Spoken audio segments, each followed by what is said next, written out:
అందరికీ నమస్కారం. నా పేరు రమ. ఫ్రెండ్స్, మీ అందరికీ మా అమ్మాయి సంక్రాంతి విషెస్ చెప్తుందంట. అందరికీ సంక్రాంతి శుభాకాంక్షలు. అనుకోని బంధం 15వ భాగం. రచయిత సంధ్య గారు.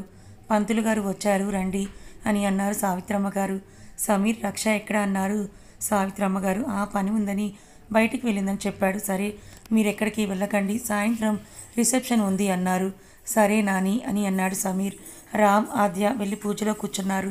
చాలా శ్రద్ధగా పూజ ముగించుకొని ప్రసాదాలు తీసుకొని అందరి దగ్గర ఆశీర్వాదం తీసుకున్నాక అందరూ కలిసి హాల్లో కూర్చున్నారు. సావిత్రమ్మ గారు, పంతులు గారు, ఇవాళ రిసెప్షన్ ఉంది, తర్వాత కార్యానికి ముహూర్తం పెట్టండి అని అన్నారు. నాని, అప్పుడే ఎందుకు అన్నాడు రామ్. తొందరపడి పెళ్లి చేసుకున్నావు, రేపు అది కూడా కాని చేస్తే అని అన్నారు. నాని, నీకు అన్నీ తెలిసి కూడా ఇలా మాట్లాడడం ఏమీ బాగోలేదన్నాడు రామ్. సరదాగా అన్నాను, కానీ కాసేపు సైలెంట్గా ఉండన్నారు. మీరు చెప్పండి పంతులు గారు అన్నారు. రేపు రాత్రి మంచి ముహూర్తం ఉంది అన్నారు. సరే అని లక్ష్మిని పిలిచి సంభావనిప్పించి పంతులు గారు వెళ్ళాక అందరూ కలిసి భోజనం చేసి వెళ్ళి రెస్ట్ తీసుకోమని, సాయంత్రం పార్టీ ఉందని అన్నారు. నాని, ఇప్పుడు రిసెప్షన్ అవసరమా అన్నాడు. అవసరమే, నువ్వు సైలెంట్గా ఉండు అని అన్నారు. అది కాదు నాని, నా కోసం మీరంత ఖర్చు పెట్టడం నాకు ఇష్టం లేదు. ఎవరూ లేని నాకు అన్నీ మీరే అయ్యారు, ఇప్పుడు ఇంత ఖర్చు పెట్టడం ఇష్టం లేదు నాకు అని అన్నాడు. ఏంటి అన్నాడు వంశ్. రామ్ ఏం మాట్లాడలేదు, సైలెంట్గా ఉన్నాడు. వంశ్ అది చూసి కోపం వచ్చి, ఏమన్నావురా, నీకెవరూ లేరి అని కదా అన్నావు, నీకు ఈ ఆస్తికి ఎలాంటి సంబంధం లేదని అంటున్నావు కదా, కనీసం నీకు నాకు అయినా సంబంధం ఉందా అన్నాడు. వంశ్ అన్నాడు రామ్. ఎస్, వంశ్నే. అయితే ఏంటి, నేను అడిగిన ప్రశ్నకి సమాధానం చెప్పు అన్నాడు. అది కాదురా అన్నాడు. జస్ట్ స్టాప్ ఇట్ రామ్, నువ్వు ఇంట్లో మనిషివి కాదు అని నీ అభిప్రాయం కదా, జస్ట్ వెయిట్ అని వంశ్ స్పీడ్గా పైకి వెళ్ళాడు. సావిత్రమ్మ గారు కూడా భయపడ్డారు. వంశ్ ఏం చేస్తాడా అని. ఆవిడికి తెలియకుండా ఆస్తిలో రామ్కి సగం రాశారు రంగారావు గారు. వంశ్ కిందకి వచ్చి కొన్ని పేపర్స్ రామ్ చేతిలో పెట్టి, ఇవి చూడు అని అన్నాడు. అవి చూసిన రామ్ షాక్ అయ్యాడు. వెంటనే వంశ్, నువ్వేం చేస్తున్నావో నీకైనా అర్థమవుతుందా అన్నాడు. అది నేను చేయలేదు, తాతయ్యే చేశారు అని అన్నాడు. ఏం మాట్లాడుతున్నావు వంశ్ అన్నాడు రామ్. నిజమే, నీ గురించి తాతయ్యకి అప్పుడే తెలుసు, అందుకే నీకు నాకు సగం సగం రాశారు అని అన్నాడు వంశ్. నువ్వు దీనికి ఎందుకు ఒప్పుకున్నావు అన్నాడు రామ్. ఏంట్రా నీ ఉద్దేశం, నువ్వు మా ఇంటి మనిషివి కాదా అని అన్నారు సావిత్రమ్మ గారు. అది కాదు నాని అని అన్నాడు రామ్. ఏది కాదురా, తాతయ్య ఇద్దరిని సమానంగా చూశారు, కానీ నువ్వు మీకు నాకు ఏ సంబంధం లేదన్నట్లుంటున్నావు అని అన్నాడు. అయినా నేను చూస్తున్నా, ఈ మధ్య నువ్వు బ్యాంక్ అకౌంట్లో మనీ కూడా వాడటం లేదు. అయినా నేనేం అనలేదు, కానీ ఈరోజు చెప్తున్నా విను. నువ్వు నేను చెప్పినట్లు ఉంటే నీతో మాట్లాడతాను, లేదా ఇంక నీ ఇష్టం, ఈ జన్మలో నీ మొహం చూడను అన్నాడు వంశ్. వంశ్, నువ్వు అలా అనుకురా, నాకున్న రిలేషన్స్ అన్నీ ఎన్ని ఉన్నా కూడా అవి నీ తర్వాతేరా. నువ్వు మాట్లాడుకుంటా ఉంటే నేను ఉండలేనురా. నాకు నువ్వు మాట్లాడకపోతే రోజు గడవదు, అది తెలిసి కూడా నువ్వు నాతో మాట్లాడడం మానేస్తా అని ఎలా అంటున్నావు అన్నాడు రామ్ బాధగా. ఎలా అంటే ఏమిటి, నువ్వు మాత్రం ఎలా ఉంటున్నావు తెలుసా, నీకు ఒక పేయింగ్ గెస్ట్గా ఉంటున్నావు ఇక్కడ, నీకు కావాల్సిన ప్రతిదీ నువ్వు నీ శాలరీలోని కొనుక్కుంటున్నావు. మరి నాకు ఎలా ఉంటుందో తెలుసా, నిన్ను నా సొంత బ్రదర్ కన్నా ఎక్కువగా చూసుకున్నాను, కానీ నువ్వు చేస్తోంది ఏంటి అన్నాడు. సారీరా, ఇంకెప్పుడు ఇలా చెయ్యను ప్లీజ్, నువ్వు నాకు దూరం అవుతావు అంటే ఆ క్షణమే అది నాకు ఆఖరి రోజు అవుతుందన్నాడు రామ్. రామ్ అన్నారు సావిత్రమ్మ గారు. నాని అని వెళ్ళి ఆవిడని హక్ చేసుకున్నాడు. నాకు మీరు తప్ప ఎవరూ లేరు నాని, నాతో మాట్లాడటం మానొద్దు అని చెప్పండి వాడికి ప్లీజ్ అని బ్రతిమాలుకున్నాడు రామ్. రామ్, నీకు తెలుసు కదా, వంశ్ నీతో మాట్లాడకుండా ఎక్కువ సమయం ఉండలేడు అని అన్నారు సావిత్రమ్మ గారు. చూడు నాని, నేను ఎంత బాధపడుతున్నా కనీసం నా వంక కూడా చూడటం లేదన్నాడు రామ్. మీ చెల్లెలతో చెప్పు అన్నారు. లక్ష్మి దగ్గరికి వెళ్ళి, బంగారం నువ్వైనా చెప్పరా అన్నాడు. శ్రీ భోజనం చేయడానికి రండి అన్నది లక్ష్మి. బంగారం నువ్వు కూడా మాట్లాడవా అన్నాడు రామ్. లక్ష్మి అక్కడి నుంచి డైనింగ్ టేబుల్ దగ్గరికి వెళ్ళి, అందరూ కూడా రండి అని అన్నది. అందరూ వెళ్ళి కూర్చున్నారు. వంశ్ కూడా కూర్చున్నాడు, కానీ రామ్ మాత్రం వెళ్ళలేదు. తనతో ఎవరూ మాట్లాడరు అని రూమ్లోకి వెళ్ళిపోయాడు. సావిత్రమ్మ గారు, నాన్న వంశ్ వాడినితో మాట్లాడకుండా ఉండలేడురా అన్నారు. నాని, ముందు భోజనం చేయండి మీరు అన్నాడు వంశ్. అందరూ కలిసి భోజనం చేశారు. వంశ్కి తినాలని లేదు, ఎప్పుడు రామ్ లేకుండా భోజనం చేయలేదు. మరి ఏదో తిన్నాననిపించి తిని లేచి వెళ్ళిపోయాడు. అందరూ భోజనం చేశాక ఎవరి రూమ్కి వాళ్ళు వెళ్ళిపోయారు. లక్ష్మి వాళ్ళ ముగ్గురికి సరిపడా భోజనం తీసుకొని రూమ్లోకి వెళ్ళింది. తను ఫోన్ నుంచి రామ్కి కాల్ చేసి వాళ్ళ రూమ్కి రమ్మని చెప్పి ఫ్రెష్ అవ్వడానికి వెళ్ళిపోయింది. లక్ష్మి వచ్చేసరికి రామ్ వచ్చి డోర్ కొట్టడంతో వంశ్ రూమ్లోకి చూశాడు. లక్ష్మి కనిపించలేదు. అలా అని తనే వెళ్ళి డోర్ ఓపెన్ చేశాడు. ఎదురుగా రామ్ని చూసి సైలెంట్గా లోపలికి వెళ్ళిపోయాడు వంశ్. లక్ష్మి వచ్చేసరికి వంశ్ సోఫాలో కూర్చొని ఫోన్ చూసుకుంటున్నాడు. రామ్ రూమ్ బయట నిలబడి ఉన్నాడు. అన్నయ్య లోనికి రా, ఏంటి కొత్తగా బయట నిలబడి ఉన్నావు అని అన్నది. వంశ్ కొన్ని కొత్త అలవాట్లు నేర్చుకున్న వారిని నువ్వు మార్చాలని చూడకు అన్నాడు. శ్రీ నువ్వు కాసేపు సైలెంట్గా ఉండు అన్నది. రామ్ని తీసుకొచ్చి వంశ్ పక్కన కూర్చోపెట్టి భోజనం ప్లేట్ తీసుకొని ఇద్దరి దగ్గరికి వెళ్ళి ఎదురుగా చైర్ వేసుకొని అన్నాన్ని కలిపి రామ్కి పెట్టింది. లక్ష్మి నాకు ఆకలిగా లేదు, నువ్వు తిను అన్నాడు. నువ్వు తింటూనే మేము కూడా తింటామన్నది లక్ష్మి. తన గురించి వాళ్ళిద్దరూ తినలేదని వెంటనే ప్లేట్ తీసుకొని లక్ష్మి చేతిలో ఉన్న ముద్ద తిని భోజనం కలిపి లక్ష్మికి పెట్టాడు. తర్వాత వంశ్ డోర్ దగ్గర పెట్టాడు. వంశ్ తన మొహాన్ని పక్కకు తిప్పేసుకున్నాడు. రేయ్ మంచిగా పెడుతున్నా తిను, లేకపోతే నోట్లో కుక్కుతాను అన్నాడు రామ్. లక్ష్మి నాకు ఏం అవసరం లేదు, వాళ్ళని తిని వెళ్ళమను అన్నాడు. నువ్వు తినే వరకు నేను వెళ్ళను అన్నాడు రామ్. రామ్ వంశ్ ఫేస్ని తన వైపు తిప్పుకొని బుగ్గలు రెండు పట్టుకొని వంశ్ నోట్లో ముద్ద పెట్టాడు. లక్ష్మి ఇద్దరిని చూసి నవ్వుకుంది. వంశ్ రామ్ని చూశాడు కోపంగా. రామ్ వంశ్ని గట్టిగా హక్ చేసుకొని సారీరా, ఇంకెప్పుడు కూడా ఇలా చెయ్యను, నాకు నువ్వు ఉన్నావు, అది చాలు, ప్లీజ్ నన్ను ఇగ్నోర్ చేయకు, అది నేను తట్టుకోలేనని అన్నాడు రామ్. వంశ్ కూడా ఇంకా బెట్టు చేయడం ఇష్టం లేక రామ్ చుట్టూ చేతులు వేశాడు. లక్ష్మి ఇద్దరిని చూసి భోజనం ప్లేట్ తీసుకొని కలిపి మీకు ఇలా కడుపు నిండుతుంది కానీ నాకు ఆకలి వేస్తోంది అని అన్నది. ఓ సారీ అని అన్నాడు రామ్.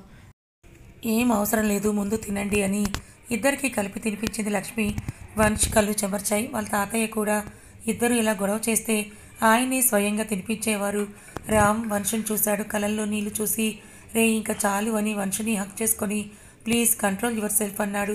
నాకు లక్ష్మిని చూసిన ప్రతిసారి తాతయ్య గుర్తుకు వస్తున్నారు అని అన్నాడు. అప్పుడు నువ్వు ఇంకా ఎక్కువగా హ్యాపీగా ఉండాలిరా, లక్ష్మి రూపంలో తాతయ్య నీ దగ్గరే ఉన్నారు కదా అన్నాడు రామ్. అంటే నేను మీ తాతయ్య అంత ఏజ్ అని అంటున్నారు కదా అన్నది లక్ష్మి. వాళ్ళిద్దరిని డైవర్ట్ చేయడానికి నిన్ను అంత మాట అనగలవా అన్నాడు రామ్.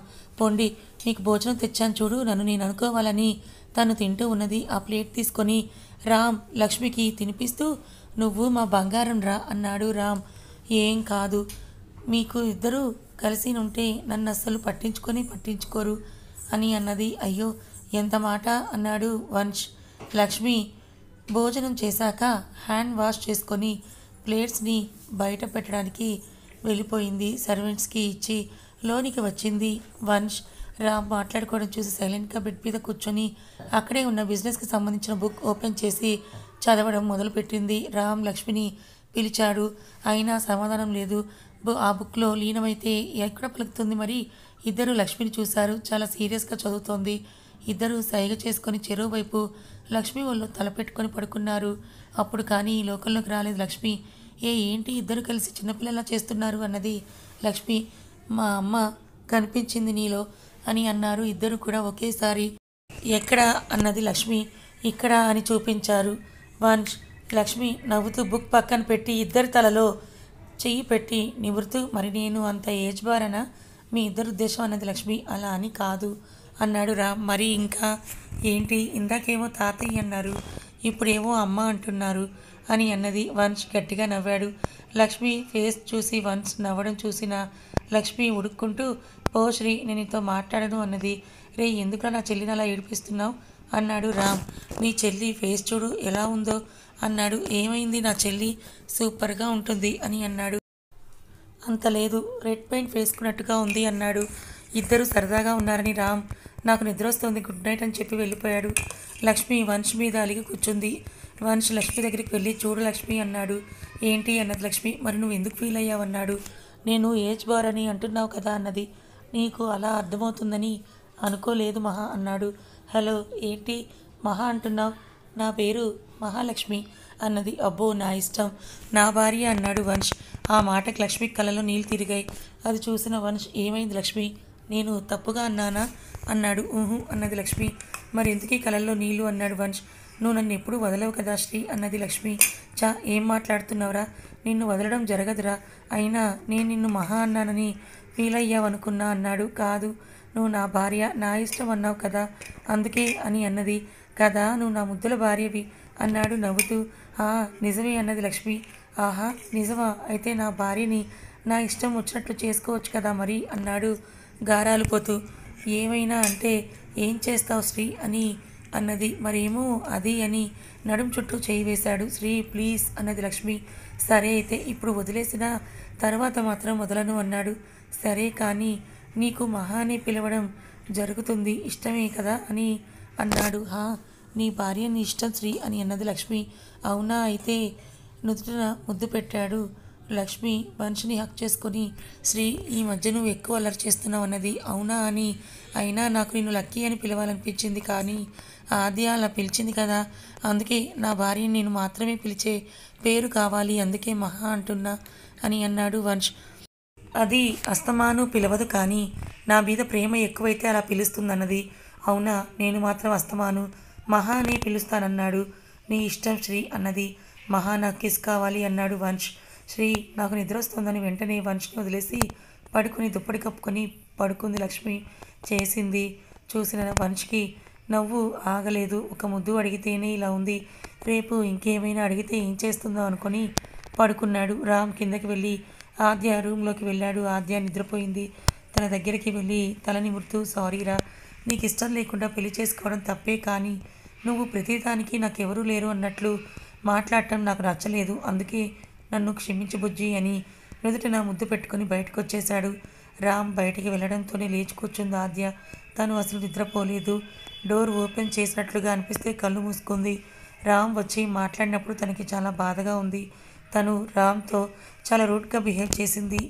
ఆద్య నిజంగా తను నా కోసం ఆలోచించి పెళ్లి చేసుకున్నాడు, ఇప్పటి నుంచైనా మంచిగా ఉండాలనుకుంది. రక్ష మాత్రం లక్ష్మి ఆ వీడియో చూస్తే బావుండు, ఇద్దరి మధ్య దూరం పెరుగుతుంది అనుకుంటుంది. కానీ లక్ష్మి ఈ గొడవలో పడి అసలు ఫోన్ విషయమే మర్చిపోయింది. నెక్స్ట్ డే మార్నింగ్ లక్ష్మి లేచి ఫ్రెష్ అయ్యి కిందకి వెళ్ళి పూజ చేసుకొని అందరి కోసం కాఫీ ప్రిపేర్ చేసి అందరికీ పంపి రామ్కి వంశ్కి తను తీసుకువెళ్ళింది. రామ్కి ఇచ్చి వంశ్ దగ్గరికి వచ్చింది. శ్రీ అని పిలిచింది లక్ష్మి. వంశ్ ఎంతసేపు పిలిచినా పలకలేదు అని కప్ పక్కన పెట్టి తట్టి లేపుతోంది. అంతే, వంశ్ చేయి పట్టుకొని తన మీదకి లాక్కున్నాడు. శ్రీ ఏంటిది పొద్దున్నే అని అన్నది లక్ష్మి. నా భార్య, నా ఇష్టం అన్నాడు. ప్లీజ్ శ్రీ లేచి కాఫీ తాగు, చల్లగా అయిపోతుందన్నది లక్ష్మి. సరే అని, కానీ ఒక్క ముద్దు పెట్టి వదిలేస్తానన్నాడు. ప్లీజ్ శ్రీ అన్నది. ఇవాళ వదిలేదే లేదు నిన్ను అన్నాడు వంశ్. ప్లీజ్ అన్నది. నో అంటే నో అన్నాడు వంశ్. అయితే కళ్ళు మూసుకో అన్నది లక్ష్మి. సరే అని కళ్ళు మూసుకున్నాడు. లక్ష్మి దగ్గరగా వెళ్ళి వంశ్ నుదుటిన ముద్దు పెట్టింది. ఇది తూచ్ అన్నాడు. ఆహా, నువ్వు ముద్దు పెట్టు అన్నావు, కానీ ఎక్కడో చెప్పలేదు కదా, అందుకే ఇవాళకి సరిపెట్టుకోవాల్సి ఉంటుంది అన్నది. అయితే రేపు ఇస్తావన్నమాట అన్నాడు. ప్లీజ్ శ్రీ, ఫంక్షన్ ఉంది, నువ్వేంటి ఇలా అన్నది. సరే బంగారం, వదిలేస్తా అని లక్ష్మి లిప్స్ని టచ్ చేసి వదిలేశాడు. లక్ష్మి అలాగే బొమ్మలాగా నిలబడి ఉంది. వంశ్ చేసిన పనికి షాక్ అయి, మహా ఇలా బాగుందా అన్నాడు వంశ్. అప్పుడు షాక్ నుంచి బయటకు వచ్చి లేచి నుంచింది. వంశ్ నవ్వుతూ, ఏంటి మహా అలా ఉన్నావు అని అన్నాడు. పోశ్రీ, నువ్వన్నీ ఇలాగే చేస్తావని అనుకోలేదు అన్నది. ఇంకా ఏమైనా చేస్తానని ఎక్స్పెక్ట్ చేశావా మహా అన్నాడు వంశ్ చిలిపిగా నవ్వుతూ. శ్రీ, నేను కిందకి వెళ్తున్నాను, త్వరగా లేచి ఫ్రెష్ అయ్యి కాఫీ తాగేసిరా అని చెప్పి వెళ్ళిపోయింది. లక్ష్మి మళ్ళీ వంశ్ ఎక్కడ వస్తాడో అని స్పీడ్గా బయటకు వచ్చింది. అది చూసి నవ్వుకున్నాడు వంశ్. క్రేజీ గర్ల్ అనుకుని వెళ్ళి ఫ్రెష్ అయ్యి వచ్చి కాఫీ తాగి కిందకి వెళ్ళాడు. వంశ్ దగ్గర నుంచి వచ్చిన లక్ష్మి కిచెన్లోకి వెళ్ళి బాటిల్ తీసుకొని హాఫ్ బాటిల్ ఖాళీ చేసి గుండె దడ తగ్గించుకొని మళ్ళీ పని మొదలుపెట్టింది. అమ్మ, ఈ వంశ్ ఏదో మాయ చేస్తున్నాడు అనుకుని టిఫిన్ తీసుకొని టేబుల్ మీద పెట్టి అందరినీ పిలవమని రంగమ్మకు చెప్పి తను వంశని పిలవడానికి గార్డెన్లోకి వెళ్ళింది. శ్రీ అన్నది. వస్తున్నా మహా అన్నాడు. సరే నేను లోనికి వెళ్తున్నా అని వెళ్ళింది లక్ష్మి. అప్పుడే కిందకి వస్తున్నారు అందరూ కూడా. లక్ష్మి లోపలికి వెళ్ళి అందరికీ వడ్డిస్తూ ఉంది. రామ్ వచ్చి కూర్చున్నాక వంశ్ కూడా వచ్చి తన పక్కనే కూర్చున్నాడు. పక్కన అందరూ కూడా షాక్గా చూస్తూ ఉన్నారు. నిన్న వీళ్ళు అంతలా దెబ్బలాడుకొని ఇవాళ ఏమీ జరగలేదన్నట్టుగా ఉన్నారేంటా అని అలాగే చూస్తూ ఉన్నారు. లక్ష్మి అందరినీ చూసి, ఏమైంది మీకు, తినండి అని అన్నది. తింటున్నామని అందరూ సైలెంట్గా తింటున్నారు. ఇప్పుడు మాట్లాడితే మళ్ళీ ఇద్దరు తినకుండా వెళ్ళిపోతారని నువ్వు కూర్చో లక్ష్మి అన్నాడు రామ్. సరే అని లక్ష్మి కూడా కూర్చుంది. అందరూ తిన్నాక హాల్లో కూర్చున్నారు. రంగమ్మ అందరికీ కాఫీ తీసుకురా అని చెప్పి లక్ష్మి కూడా వాళ్ళ దగ్గర కూర్చుంది. రంగమ్మ అందరికీ కాఫీ ఇచ్చి వెళ్ళిపోయింది. రక్ష లక్ష్మిని అలాగే చూస్తోంది. ఏంటి లక్ష్మి ఇంత కూల్గా ఉంది, తను ఆ వీడియో చూసిందా లేదా అని ఆలోచిస్తుంది. వంశ్ లక్ష్మిని చూసి, మహా కాసేపట్లో షాపింగ్ మాల్ నుంచి కొందరు వస్తారు, మీకు శారీస్ అవి తీసుకోండి, టైం లేదు కదా అందుకే ఇంటికే పిలిపించాను అన్నాడు. సరే శ్రీ అన్నయ్యకి అన్నది లక్ష్మి. వాళ్ళు కూడా వస్తారన్నాడు. ఓకే శ్రీ అన్నది లక్ష్మి. నాని ఇంకా ఏమైనా కావాలంటే చెప్పండి అన్నాడు వంశ్. సరే అన్నారు సావిత్రమ్మ గారు. వంశ్ వెళ్ళిపోయాడు రూమ్లోకి. తన వర్క్ స్టార్ట్ చేశాడు. కాసేపటికి లక్ష్మి దగ్గరికి వచ్చి జ్యూస్ తీసుకో శ్రీ అన్నది. వాళ్ళు వచ్చారా అన్నాడు వంశ్. ఇప్పుడే వచ్చారన్నది లక్ష్మి. సరే అయితే నేను కిందకి వస్తాను పదా అన్నాడు. ఇద్దరూ కలిసి కిందకి వచ్చారు. అందరికీ ఈ విషయం చెప్పమని చెప్పి రంగమ్మకి చెప్పి పంపింది లక్ష్మి. అందరూ కిందకి వచ్చారు. ముందు శారీస్ చూపించండి అన్నాడు వంశ్. సరే సార్ అని పట్టు చీరలు చూపించడం మొదలుపెట్టారు. అందులో నుంచి ఒకటి ఆద్య కోసం చూడమంది లక్ష్మి రామ్ని. లక్ష్మి తనకు నచ్చింది తీసుకొని వన్నాడు వంశ్. సరే అన్నది లక్ష్మి. అందులో గ్రీన్ కలర్ శారీ పింక్ బార్డర్తో అక్కడ గోల్డ్ కలర్ డిజైన్ వచ్చింది. అది తీసి లక్ష్మికి ఇచ్చాడు వంశ్. థ్యాంక్స్ శ్రీ అన్నది. సరే ఇంకా నీకు నచ్చినవి తీసుకో అన్నాడు అక్కడే కూర్చొని. రక్ష నువ్వు తీసుకో, శారీ నచ్చకపోతే లెహంగా తీసుకో అన్నాడు. సరే అని ఎవరికి వాళ్ళు తీసుకున్నాక లక్ష్మి సావిత్రమ్మ గారికి కూడా తీసుకొని, అమ్మమ్మ ఇది మీకు ఓకేనా అన్నది లక్ష్మి. ఓకే అన్నారు ఆవిడ. ఇంకో శారీ తీసుకొని రంగమ్మ దగ్గరికి వచ్చి ఇది నీకు అన్నది లక్ష్మి. అమ్మ నాకేం వద్దు అన్నది. తీసుకో, నువ్వు మా ఫ్యామిలీయే కదా అన్నది. అమ్మ అన్నది రంగమ్మ. రంగమ్మ అన్నాడు వంశ్. తీసుకుంటాను బాబు అని తీసుకుంది. అందరూ తీసుకున్నాక ఆ అబ్బాయిలకు కూడా చూపించారు. వంశ్కి లక్కీ సెలెక్ట్ చేసింది. తర్వాత అందరూ తీసుకున్నారు. గోల్డ్ కూడా తీసుకున్నారు. లక్ష్మి అక్కడున్న బాక్సుల్లో రింగ్ నచ్చి తీసుకున్నది, కానీ ఎవరూ చూడలేదు. అది తీసుకొని రూమ్లోకి వెళ్ళి మనీ తీసుకొని బయటకు వచ్చింది. కిందకి వెళ్ళింది లక్ష్మి. అక్కడ ఎవరూ చూడకుండా ఆ మనీని అక్కడే ఉన్న ఒక పర్సన్కి పిలిచి తను తీసుకున్న రింగ్ని చూపించి దానికి అమౌంట్ అని చెప్పి ఇచ్చింది. మేడం సార్ చెప్పారు మొత్తం అమౌంట్ అంతా కూడా ఆయనే పే చేస్తారని చెప్పాడు అతను. ప్లీజ్ నేను ఇది మీ సార్కి గిఫ్ట్ చేయాలనుకుంటున్నాను, అందుకే దీని విషయం మీరు సార్కి చెప్పకండి అన్నది లక్ష్మి. తను కూడా గిఫ్ట్ అనేసరికి సరే అని అమౌంట్ తీసుకొని వెళ్ళిపోయాడు. వంశ్ లక్ష్మిని చూసి ఏమైంది, తనతో మాట్లాడుతున్నావు ఏంటి, ఏమైనా కావాలా అన్నాడు. ఏం లేదండి, లేటెస్ట్ మోడల్స్ ఏవైనా వచ్చాయా అని అడుగుతున్నా అన్నది లక్ష్మి. ఓ సరే నీకు నచ్చినవి తీసుకో అని అన్నాడు. అలాగే అండి అని లోనికి వెళ్ళింది. అమ్మ కొంచెం ఉంటే దొరికిపోయేదాన్ని అనుకొని ఊపిరి పీల్చుకుంటూ అందరిలోకి వెళ్ళింది లక్ష్మి. ఎవరు చూడడం లేదు తనని అని అనుకుంది. కానీ రామ్ చూశాడు. లక్ష్మి రింగ్ తీసుకోవడం, అమౌంట్ ఇవ్వడం, మనిషిని మేనేజ్ చేయడం చూసి నవ్వుకున్నాడు. అలాగే గర్వంగా కూడా ఫీల్ అయ్యాడు. ఎప్పుడు తను తీసుకోవడమే కాక తనకి గిఫ్ట్ ఇవ్వాలని అనిపించిన లక్ష్మి మనసు అర్థం చేసుకొని మీరు ఎప్పుడు హ్యాపీగా ఉండాలనుకున్నాడు. అప్పుడే అక్కడికి వచ్చిన వంశ్ రామ్ని చూసి ఏమైందిరా నీ చెల్లిని అలా చూస్తున్నావు అని అడిగాడు. ఏం లేదురా, మా చెల్లి ముందు నువ్వు దేనికి సరిపోవని ఫీల్ అవుతున్నాను అని అన్నాడు రామ్. రామ్ ఇవాళ నా చేతిలో నీకు దెబ్బలు తినేలాగానే ఉన్నావురా. ఆగరా విధవ, ఎంత మాట అన్నావు నువ్వు నన్ను, నీకు బాగా ఎక్కువైపోయింది, నీ పని చెప్తాను ఆగరా, దొరుకు నాకు అని అంటూ ఉన్నాడు వంశ్. రామ్ వెనుక పరిగెడుతూ ఆహా దొరుకుతారు మరి, నిజం చెప్తే ఇలాగే ఉంటుందని అన్నాడు రామ్. రేయ్ నిన్ను అని అంటూ అక్కడే ఉన్న ఫ్లవర్ వాజ్ని విసిరాడు. రేయ్ తగులుతుందన్నాడు రామ్. తగలాలనే కదా కొట్టేదన్నాడు. నీ చెల్లి అన్యాయం అయిపోతుందిరా, తగలరాని చోట తగిలితే అన్నాడు రామ్ నిక్షేపంగా. ఇంకో పెళ్లి చేస్తా తనకి అన్నాడు. రేయ్ దుర్మార్గుడివి నువ్వు, అంత పని చెయ్యకు అన్నాడు రామ్. మరి నాకు దొరుకు ముందు అన్నాడు. తప్పుతుందా అని సోఫాలో కూర్చున్నాడు రామ్. వంశ్ సోఫాలోకి జంప్ చేసి రామ్ పీక పట్టుకున్నాడు.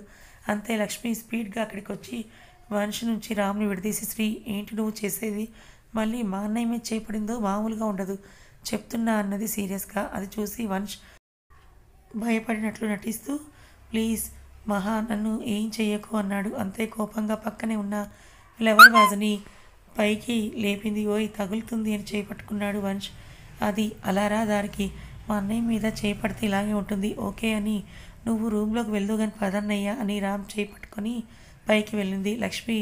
రామ్ రూమ్ దగ్గరికి వచ్చాక రామ్ లక్ష్మిని చూసి, తల్లి నీకు అమౌంట్ ఈ అన్నయ్య ఉన్నాడని గుర్తుపెట్టుకో అన్నాడు రామ్. నాకెందుకు అన్నయ్య అని శ్రీ చూసుకుంటున్నాడు కదా అన్నది. మార్నింగ్ నువ్వు కొన్న రింగ్ కూడా వంశిచ్చాడు అన్నాడు రామ్. అది అన్నయ్య ఏమైనా గిఫ్ట్ ఇవ్వాలని అనిపించింది, అందుకే ఆ రింగ్ని నాకు నచ్చి తీసుకున్నాను అని తల వంచుకొని చెప్పింది.